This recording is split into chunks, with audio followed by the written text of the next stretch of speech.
Hello and welcome to Friendship and Joy with me, Karin.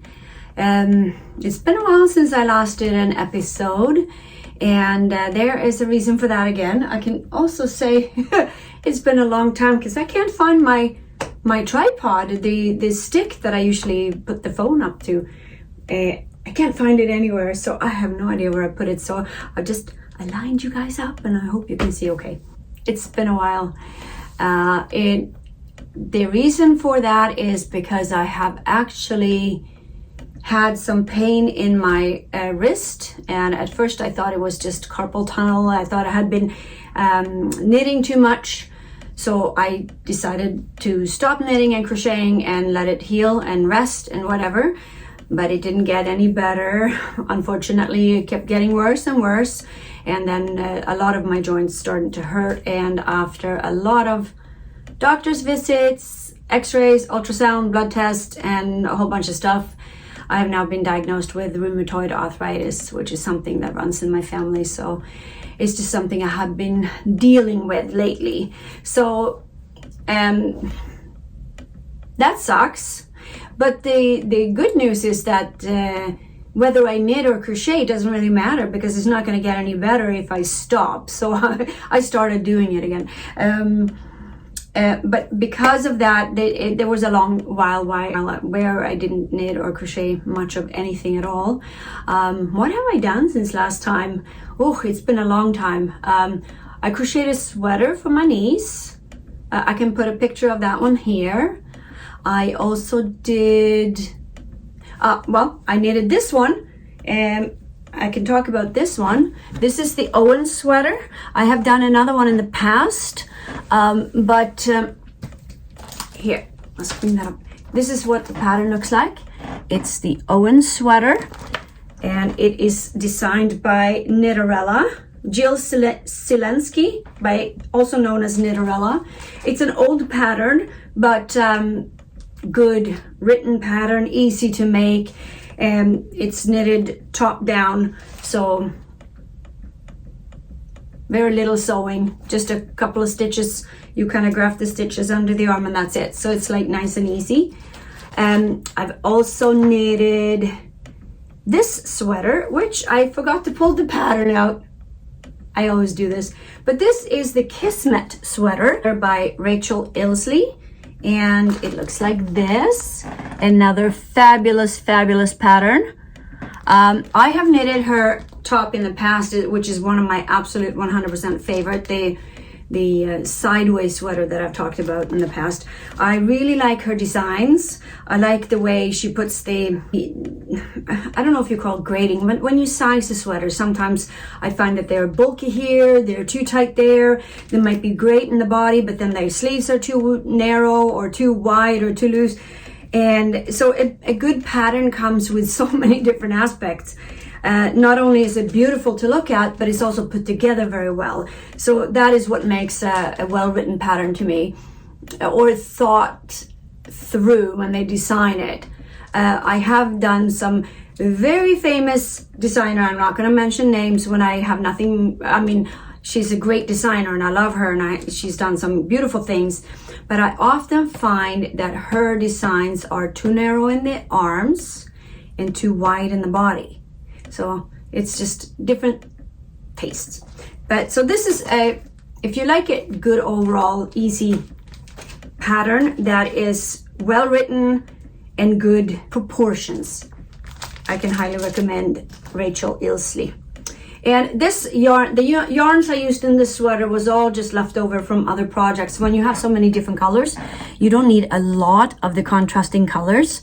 So it is a blend of Knitting Loft yarns. It's a blend of Ruby and Roses yarn. I also think I have some Leo and Roxy yarn in there. A little bit of everything. Great sweater to use up leftover yarns. This one was also just knitted with leftover yarns that I had laying around. I had a full 2 skeins of the beige, but I cannot remember the name of the yarn that I used because the sleeves were gone and they were just laying around. So, but they got used. After that, I tackled another Icelandic sweater. This is a men's sweater. and it is the Vidari sweater. It's an Icelandic style, and if anybody, it is also by Lopi Design.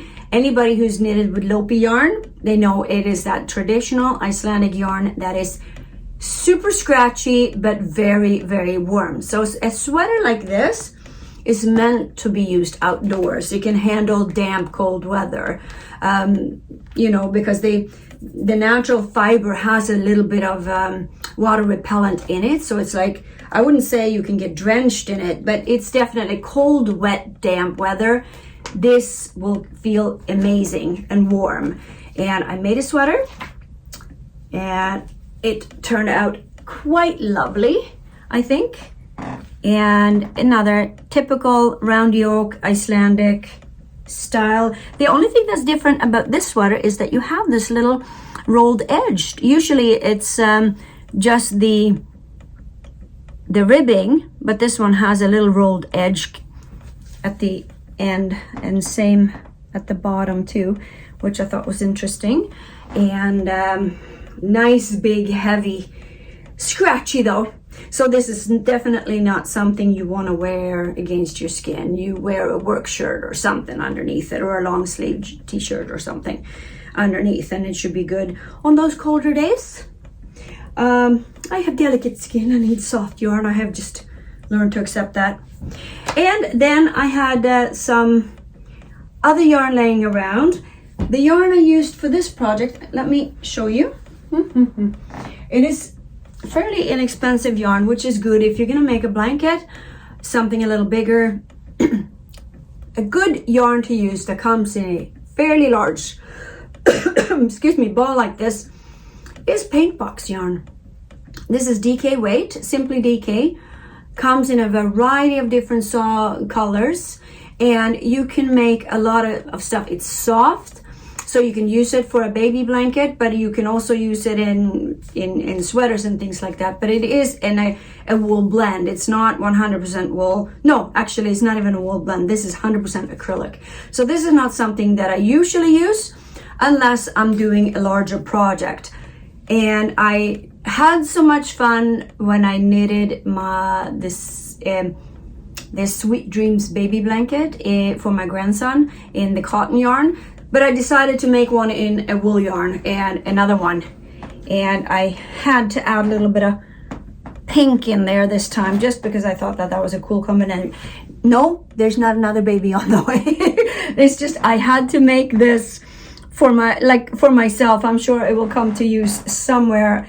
I just love the way this blanket looks and the way it turns out. And it's not a huge blanket, but it's nice to just have it laying, and you can, if you're cold, you can wrap it around your knees or whatever, just like a lap blanket, or drape it over your shoulders, or just, if you're gonna sit on the couch with a good book or whatever, you could just drape this on. I just find it so cute. So I don't know exactly where I'm gonna keep this, but I will find a home somewhere. And that that blanket, I pulled it out. That is the Sweet Dreams baby blanket, and that is a design by Melanie Grobler, and it was published in M&A Crochet Designs.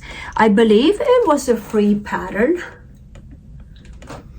I think it was a free download, actually. I'm not sure if it still is free. Sometimes they are free for a certain period of time, and then you might have to pay for it. But all of the patterns that I have talked about today, I find on Ravelry. You can also Google just the name, the Owen sweater, the Vidari sweater, the Kismet, and it might take you to a different website, and you can download patterns from there.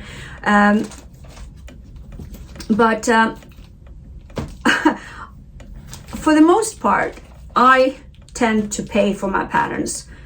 And there's a reason for why I do that. I always say good designs are worth paying for. I am now knitting a pattern from Garn Studio, which is a free design. And when you are doing something for free, you have to do a lot of figuring out yourself. The pattern is not as well written, I find. So it's more difficult.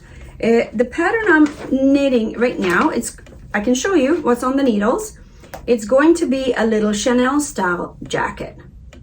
And the pattern is called City Chic Jacket. And it looks like that. It was a free download and by Drops Design. And it's not particularly difficult to knit. But coming off of doing project after project after project with a paid, very well written, double checked pattern with no mistakes in it, a free pattern that's published like this, it's easy enough to follow along, but there's a lot of second guessing, or you have to figure things out for yourself, or it says do this but at the same time do that and then do this also. So it's a lot of different steps that you have to figure out when and where to do within the pattern. And whereas something like this, for instance, it tells you exactly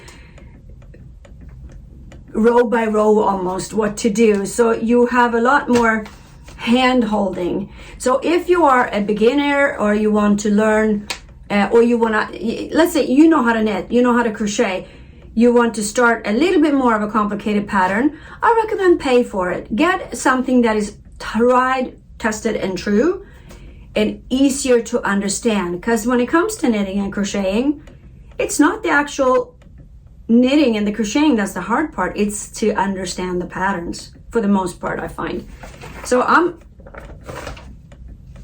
I understand this pattern because I have enough experience, but I'm annoyed with it. Why couldn't they write it a little bit more clear? Now I have to figure this out on my own. Stuff like that. But I'm sure it will be lovely. And for that jacket, which I think is going to look really cool, cute, I bought the most adorable little pearl and gold buttons that's going to go on the front of it. I bought it off of Etsy. I don't know if you can see. Cute little buttons that's going to go. So I'm thinking that could be a nice little jacket to wear with t-shirt and jeans in the summertime. We'll see what happens, but it's fun so far to make. Yeah, I think it will turn out really cute. And when it comes to my rheumatoid arthritis, I find that I can still knit. So after I've been really sad and going through the breast cancer last year, I was a little depressed and down there for a while. I also know what my sisters are going through because they also have it, and I know the pain that they're experiencing. And I was thinking, is this my life now? Will I not be able to crochet or knit? That will really, really, really suck. But I have gotten excellent care. I'm very, very thankful that I live in Canada where we have fantastic healthcare. And I have now been given 2 different kinds of medication for this.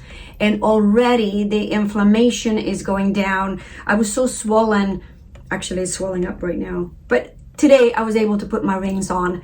I have been wearing my wedding rings on the right hand lately, and I think I actually have to switch them over again. But certain days I can't even get them on my finger. That's how bad it's been. So I'm hoping with a little bit further of medication that my fingers will go back down to a more comfortable size, so I can keep wearing my rings because they mean a lot to me. But other than that, I'm starting to feel better. So with that comes more knitting and more crocheting. And I will check in with you again once this little jacket is done. We'll see if it was a worth knitting a free pattern or not. Until next time, take care. Bye. Happy knitting. Take care. Bye. Hold on 1 second. My handy dandy knitting pattern binder. Wrong book.